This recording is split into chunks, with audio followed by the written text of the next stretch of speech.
What if I told you we took one of America's favorite family floor plans and we squished it, but we didn't lose anything? Let me explain.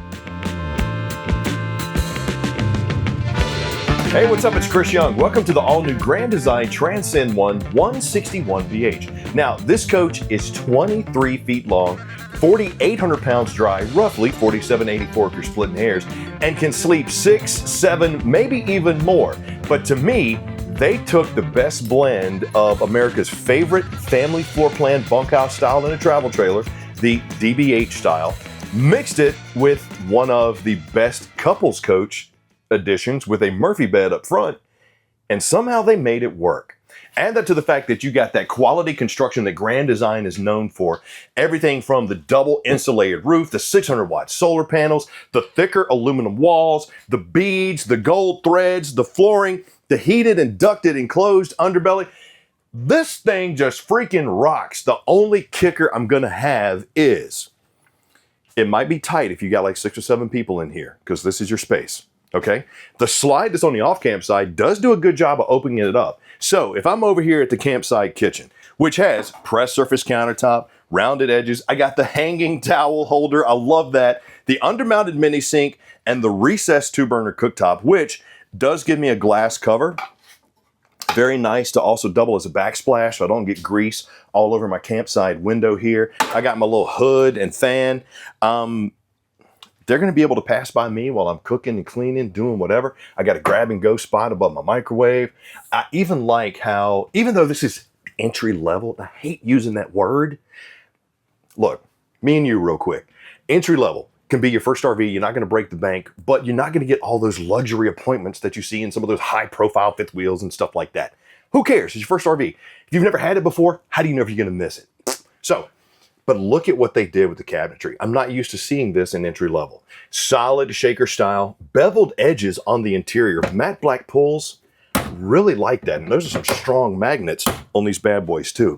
Got some storage underneath and my drawers. Here's another thing to check when you're inside an RV and you're looking at it. Grab the drawers and pull them out. Do they shake? Do they feel sturdy? Do they grab well? That's a good calling card of a quality constructed coach. Full extension on drawer guide, so those are sturdy, they're strong. And I got my 20K BTU furnace down there as well. Slip resistant flooring. I did track in some mud, so I'm sorry about that. But the Murphy bed setup is where this traditional bunkhouse style floor plan changes and switches. And let me show you what I'm talking about. I like what they did here. I'm not a fan of Murphy beds though. That's just me.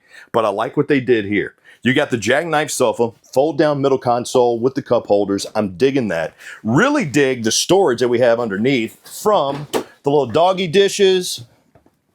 Oh, okay, that's a strong magnet, to the little storage door that we have here, and the addition of the indoor-outdoor table.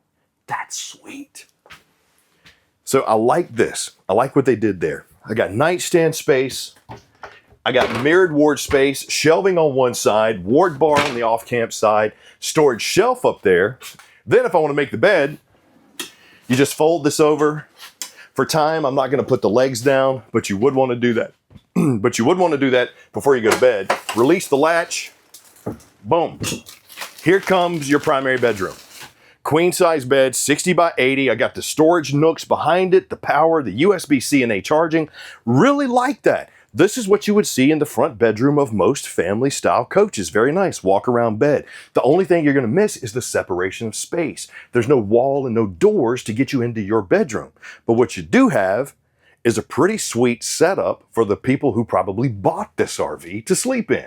Then add that to the fact that if you wanted some entertainment, I got my JBL Bluetooth right there. I could speaker in, play some Lou Rawls. I got my lights. I could run out my slide, my awning, cut on my pump, my water heaters, and check all my tanks. And here's the thing, the Transcend Ones are usually 37 all the way around, fresh, gray, and black. But since this is their largest Transcend One, the 161BH, your gray tank on this one is 74 gallons, which if you're talking about accommodating multiple people, very nice. You got to keep them cool, so you got a 13.5 BTU AC with a quick cool dump. You got to keep them warm, got a 20K BTU furnace. You need a place for them to eat. So in the slide over here on the off-camp side, they gave you the nice booth dinette. and it extends out past the slide, so you don't really have to worry about hitting your head when you're getting up and down. But you got windows all the way around. By the way, windows inside the slide walls, very nice. You don't see that in a lot of entry-level models. Great for light, even more awesome for cross breeze. I got storage underneath, and that does reduce down into a sleeper. Then, when I'm ready to get me my beverage before I go to bed at night, I got a 10.7 cubic foot fridge freezer combo with French doors. Got a bunk beer. Thank you, Ryan. I didn't want to specifically say bunk beer because I didn't want you thinking less of me than you already do. But if I'm sleeping on the bunk, if I get relegated to the bunks, I got to get me a bunk beer. And speaking of the bunks, double over double bunks right here. Really like this kind of, I don't even know what you would call it. It's almost like a microfiber that you have on top of your double bunks here. I would, though, suggest, this is going to retain heat, get you a little topper for it. The only knock that I'm going to give it, sure, I got the window up there. I don't have a window down here, but I do have a light. So if you like the coffin style sleep, I like to be closed up, you're going to love that. The only knock I'm going to give it is the drawers. So I'm so used to seeing the open space to store my laundry basket or my luggage bag or whatever underneath, that seeing this kind of took me back a little bit. Now, granted, it's about the fit and finish. I mean, just look at all the space in the drawers. You got your pot and pans drawer here under your fridge. So I like the aesthetic, just not sure about the application. If I'm off base, leave me a comment down below and let me know. Oh, and while you're at it, like, subscribe, and notify too. TV backers here. You can boost your cable connection if you need to. GFCI outlet, HVAC controls right there for your heater. And now let's talk about this bathroom, the loo. Well, credit to my boy Ryan. He's right. I guess it is a foot flush. Some knee slapper, kids. Keep up. Come on. No, you got your high-rise plastic bowl with the foot flush there. Some linen storage located right beside your shower. I like the decorative shower surround here. But being 6'2", yeah, as you can see, I'm going to need the skylight and vent to kind of help me with the headroom. But other than that, I'm not really crowded. I like the decorative. I love the corner notches. I got my shower handle here, matte black, same as my controls. And my vanity is corner mounted with a little bit of storage underneath and a medicine cabinet. You got the GFCI outlet here. The only thing I would suggest is maybe continue this counter here so I can have a little bit more counter space. But all in all, for a coach that's only 23 foot long, this is pretty good use of space. Pretty good use of everything inside of here, if I'm being honest. I only have a couple of knocks, so I'm still going to give it a 9 out of 10. Here we are on the outside of your all-new Grand Design Transcend One 161BH. Once again, 23 feet long, roughly 4,700 pounds dry. Well, let's say 48. It's actually 4,784. But we're going to start outside right up front. Got your manual tongue jack, 20-pound LP tank, and battery rail, all seated on an extremely sturdy chassis on this bad boy. Here's what I would suggest, though. Since you got the 600-watt solar panel on this one, I would probably see if you could upgrade to lithium batteries. And since it's a bunk model, I would talk to your specialist at Camping World about getting 2 20-pound LP tanks just to help out with the hot showers, you know, all that good stuff. Now, come around to the campsite, and I want to talk a little bit about this aluminum siding. So yes, it does have a coating on it. That's going to help with the graphics not fading, but the thickness of their aluminum here is 0.30. Most manufacturers use 0.25, so having that is very nice. Having a covered hinge on your magnetic anti-slam luggage door is also nice because, as you can see, that beautiful white, if this were uncovered, you could possibly get rust streaks on there, so I like that. Finished off pass-through storage, good shot of the timber construction there. Heated and enclosed underbelly on this bad boy. I got the solid steps leading me into the tempered glass door. Got the extra large door handle there that does double as a door guard. Leach latch, that right there is the back of your furnace, so do not set a chair there. You do have your fresh tank fill here, and I want to talk a little bit about these tires. So they have this bead system in there that automatically adjusts itself. What that does is that makes the ride a little bit smoother. It evens out the wear on the tires so they last a little bit longer, and you even have a galvanized well, so if you're throwing up rocks and debris off the road, it's not going to hurt the undercarriage. But steel rim, I would get a tire pressure monitoring system on any RV you get because it's just that important. Right here's the back of your hot water heater. This right here is the spray port, which could be an outside shower. But since this is a bunk model, I was hoping they put a good outside kitchen in here, and they absolutely did. You got the Suburban griddle on this thing that does extend out. Really like this because not only is it a solid griddle, it's a Lodge griddle, you can also get the grill insert there. The LP Quick Connect is located just beneath. I got the metal prep top, I got some power, and I got the mini fridge. Great for holding the bottles of water out here, and I got the magnetic anti-slam door here. Awning that covers almost the entire campsite on this bad boy with LED lighting. Come around to the rear and check this out.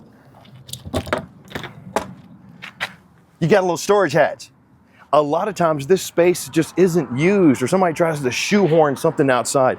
The fact that I could put my power cord there, I could put my hoses there if I want to, very nice. You also got an 1.5 inch frame hitch on this thing, which is pretty nice if you want to throw the bike racks on there, maybe carry a generator. Backup camera prep as well as ladder prep here. Arch ceiling and rain nozzles are going to help keep everything off of you and the slide, aka the water, the snow.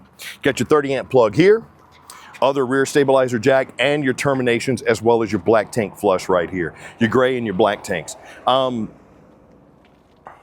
With this, me personally, I would have liked to have seen the terminations in front of the axle, but I think with this coach only being 23 feet long, even if you're going up a grade, you shouldn't encounter any of those drag issues. So I think that's still okay there. And remember, your tanks are 37 on your fresh, 74 on your gray, and 37 on your black. Cable driven slide, love the fact that they included windows in the slide sides.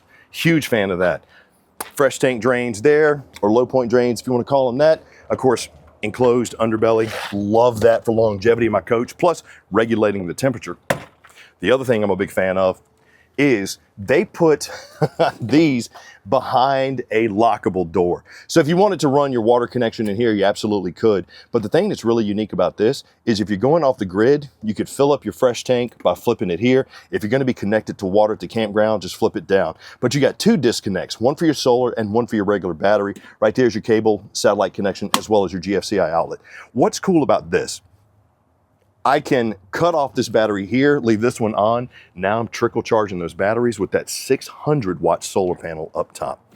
Big fan of that. 23 feet long, 4784, could easily sleep 6, maybe more, inside of the Grand Design Transcend One 161 V8. For a family that's looking for something unique and is okay with no separation of space, I think you should check this one out as your first RV.